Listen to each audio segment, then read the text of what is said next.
ಅಂದ್ರೆ ಶನಿವಾರ ಸಂಜೆ 5:30ಗೆ ನಮ್ಮ ಚಿಕ್ಕಬಳ್ಳಾಪುರದ ಎಂಜಿ ರೋಡ್ ನಲ್ಲಿ ನಮ್ಮ ಶಿವ ಸ್ಟ್ಯಾಚು ರಥವನ್ನು ಪ್ರದರ್ಶನ ಮಾಡಲಿಕ್ಕಿದ್ದು, ಇದು ಸ್ಟ್ಯಾಚು ಅಲ್ಲೆಲ್ಲ ಪ್ರದರ್ಶನಗೊಂಡು ಮತ್ತೆ ಈಶ ಸನ್ನಿಧಾನಕ್ಕೆ ಬರ್ತಿದೆ. ಸೊ ಇದನ್ನೆಲ್ಲ ತೋರ್ಸೋದಕ್ಕೆ ನಾವು ಬಂದಿದ್ದೀವಿ ನಿಮ್ಮ ಮನೆಗಳಿಗೆ.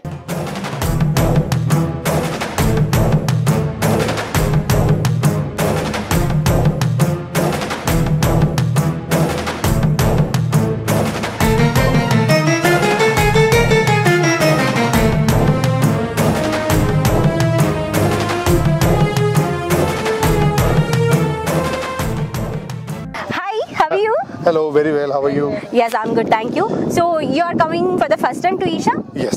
How is your experience towards Isha? Very soothing, very calm. Very calm? Very calming, yeah. So is this your first time? Yeah, it is.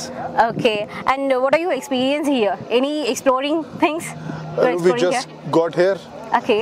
We sat down at the temple for about 15-20 minutes and we didn't want to get up because we did the magnificent statue.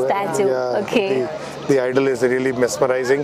Okay. It's really empowering. It's beautiful as well. So yeah, and the temple is it's very serene. The vibe is really very, especially after you've driven or you've taken a bike from Bangalore, it's 2 hours. Yes, so it's like very traffic and you are coming for the peace location. Yeah, so it's like a perfect oasis in the desert. Like you get here and you don't want to move or go back. So yeah, really nice. So you are enjoying your visit well? Oh yeah, definitely. That's nice to hear. And thank you so much. Yep, thank you very much.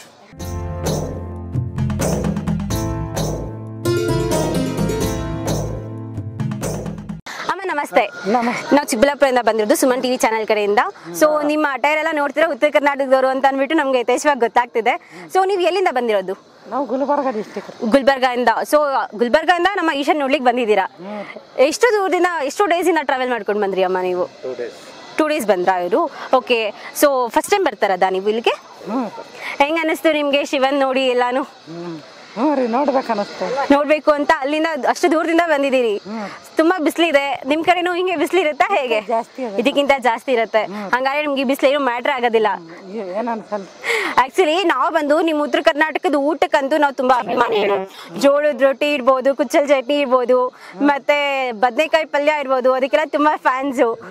And ನಿಮ್ಮ ಸಂಪ್ರದಾಯಕ್ಕೆ ನಾನಂತೂ ಪಟ್ಟ ಅಭಿಮಾನಿ ಅಮ್ಮ.